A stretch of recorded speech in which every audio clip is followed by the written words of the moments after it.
très honoré aujourd'hui de clôturer la session 2024 du Goverton avec cette remise symbolique de distinction. Nous avons tenu à ce que ce soit élargi à tous les candidats qui avaient compéti, parce qu'il a été extrêmement difficile de trancher entre ces candidats. J'aurais peut-être personnellement primé d'autres, et c'est certainement le cas de beaucoup d'entre nous. C'est dire que tous ceux qui avaient compéti étaient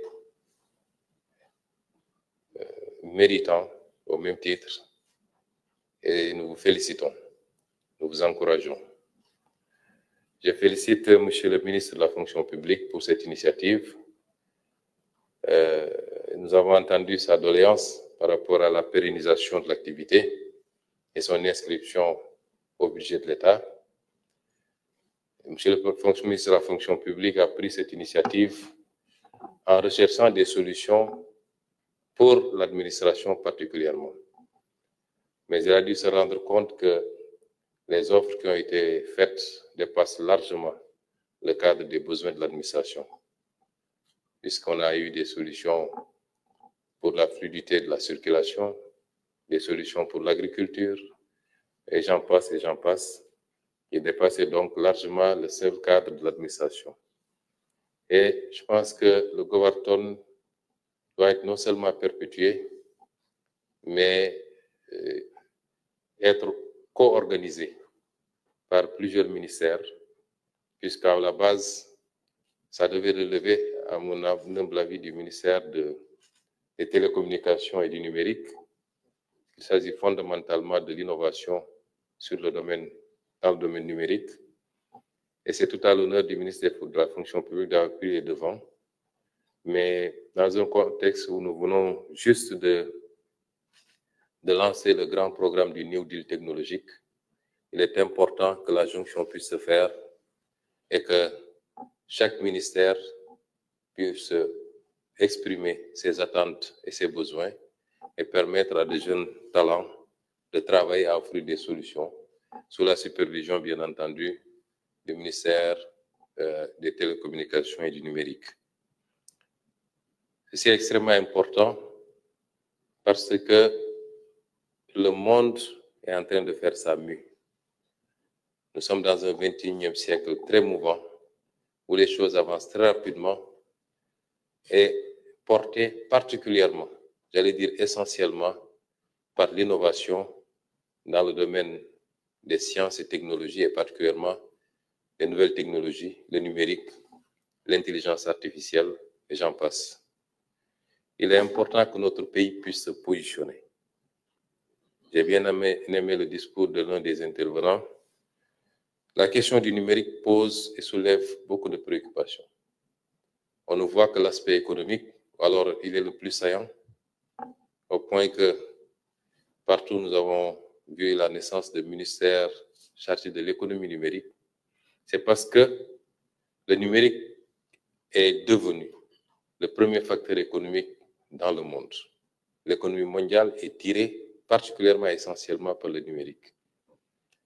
Et c'est des gains appréciables pour les pays qui ont su se positionner et faire les avancées technologiques rapidement qu'il faut. Mais au-delà, il y a les questions sécuritaires qui sont extrêmement importantes.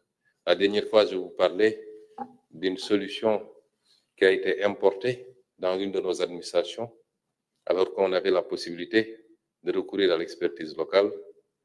Et entre-temps, il y a eu des développements parce que l'entreprise étrangère qui avait vendu ces solutions à des montants exorbitants, avec des kyrielles d'avenants à chaque fois, vient d'être déclaré en faillite et en liquidation judiciaire, alors que nous ne disposons même pas des codes sources pour accéder à ces applications qui, aujourd'hui, sont le cœur de la mobilisation des recettes au Sénégal. Et vous vous rendrez compte qu'un pays sérieux ne peut pas sous-traiter ces aspects. Et nous comptons beaucoup sur l'engagement des Sénégalais, et particulièrement des jeunes Sénégalais que vous êtes dans ces secteurs pour travailler à aider le pays à atteindre sa souveraineté numérique. Mais à faire également des bons qualitatifs, à faire même ce qu'on appelle des sauts de mouton, des leapfrogging. En quoi faisant? C'est un domaine où il n'y a pas d'exclusivité. C'est de la science, c'est de l'innovation, c'est de l'inventivité. Je me rappelle qu'il y a quelques années, l'Afrique avait été la première à offrir des solutions sur un petit aspect de la FinTech, notamment les transferts d'argent et les paiements par cette voie. Aujourd'hui, c'est devenu mondial et d'autres sont venus nous supplanter sur ce créneau. Ça veut dire qu'on a le potentiel et le talent pour innover et pour anticiper. Des pays, je ne vais pas citer, ont pu faire ces sauts qualitatifs. Aujourd'hui, un grand pays qui, 30 ans en arrière, était à la traîne, a été le premier à offrir au monde des solutions sur la technologie de la 5G, devant toutes les puissances qu'on connaissait dans le domaine de l'innovation. Et ce pays vient de répliquer avec une offre extraordinaire en matière d'intelligence.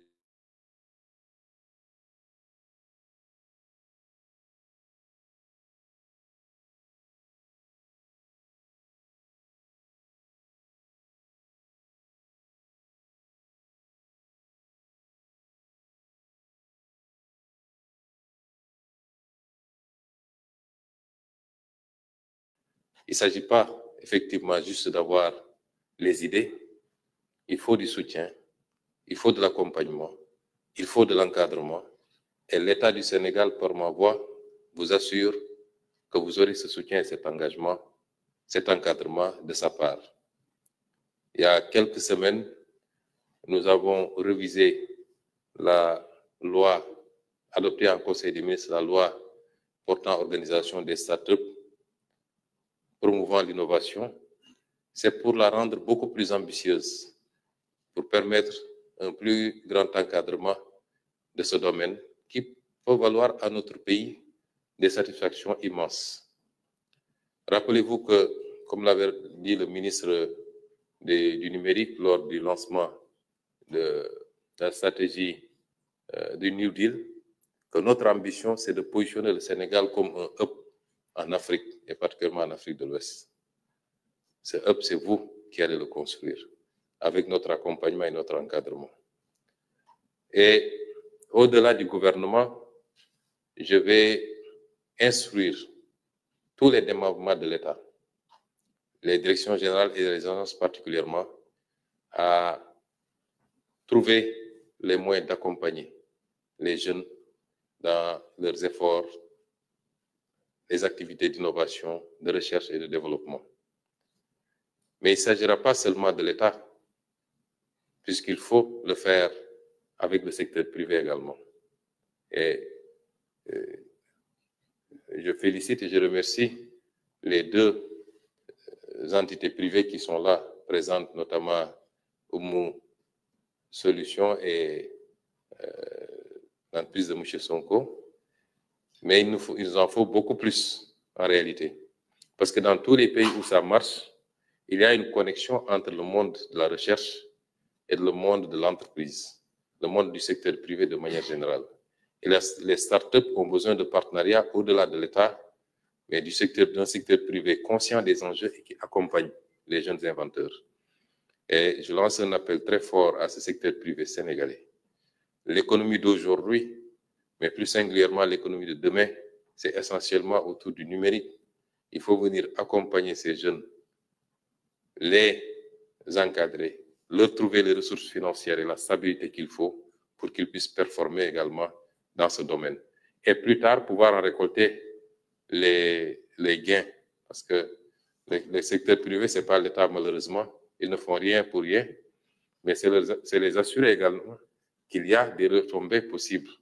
Parce que toutes les grandes firmes à dimension mondiale ont démarré quelquefois dans un garage, comme on dit, et ont été accompagnés à un moment ou à un autre par par un secteur privé pour devenir ce qu'elles sont aujourd'hui, c'est-à-dire les plus grandes multinationales du monde.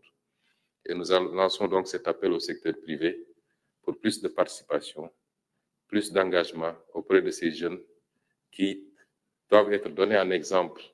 Je le disais l'autre jour, un pays a besoin de tout. Aujourd'hui, je suis avec des jeunes qui sont dans le secteur de l'innovation, qui doivent être à la pointe du changement structurel que nous voulons au Sénégal. Demain ou dans quelques jours, je recevrai les jeunes qui œuvrent dans l'informel, qu'ils soient marchands ambulants, conducteurs de Jakarta, commerçants, tout ce que vous voulez.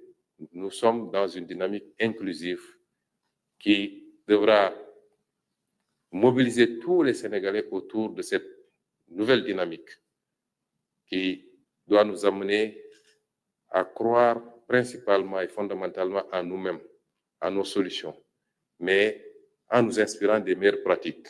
Et je voudrais également remercier les partenaires, notamment le Japon, qui est un partenaire solide. Il y a une semaine, je recevais M. l'ambassadeur du Japon et nous avons beaucoup échangé. Il disait que j'ai insisté pour que le ministre de l'Éducation nationale aille s'inspirer du modèle japonais d'éducation, qui m'a beaucoup frappé. J'ai suivi beaucoup de documentaires sur le modèle éducatif japonais. Et la réponse de l'ambassadeur, c'était de dire que au Japon, c'est deux choses. Investir sur le facteur humain, le capital humain, l'éducation à la base. Et la seconde, c'est la discipline. Parce que rien ne peut se faire sans discipline. Donc, Madame, transmettez nos remerciements et nos félicitations au pays frère du Japon qui accompagne dans le domaine des sciences et de la technologie. Le CFPT est un exemple vivant de ce que nous faisons avec ce pays. La Corée, qui est également un partenaire stratégique du Sénégal, avec laquelle nous envisageons de faire beaucoup de choses dans le domaine de l'innovation, de la technologie. Puisque c'est des pays qui, en 50 ans, ont pu faire des révolutions pour être aujourd'hui numéro 1 dans beaucoup de secteurs, l'électroménager, l'automobile, la téléphonie, ainsi de suite. C'est des exemples qui doivent nous inspirer et nous voudrions également, avec la Corée, approfondir ce partenariat-là, de sorte à pouvoir permettre à ces jeunes de faire des incursions, d'avoir des bourses, d'aller se faire parfaire en termes de projection, mais également de science au niveau de ces pays. Et nous comptons beaucoup sur ces collaborations. Soyez remerciés au nom de tout le peuple sénégalais pour votre accompagnement et votre appui. Je voudrais terminer, chers jeunes, en vous rassurant que vous aurez toujours, en tout cas sous le régime, sous la présidence de son Excellence, le président Bassirou Diomaye Diakhar Faye, et sous mon gouvernement, vous aurez toujours une oreille attentive, un accompagnement. Les prix qu'on a donnés aujourd'hui sont des prix symboliques. J'avais annoncé que, au-delà des 3 lauréats, la primature allait récompenser tous ceux qui avaient compétit. C'est un moyen pour nous de vous encourager davantage, de vous dire que vous ne serez pas seul, parce que ce que vous êtes en train de faire est de l'ordre de l'intérêt général. Et l'intérêt général doit être soutenu par l'État, quoi qu'il en coûte. Et nous sommes en train de travailler à mettre en place tous les dispositifs et tous les moyens qu'il faut pour faire de ce Sénégal ce hub qui a été décrété par son Excellence le Président de la République. Je vous remercie.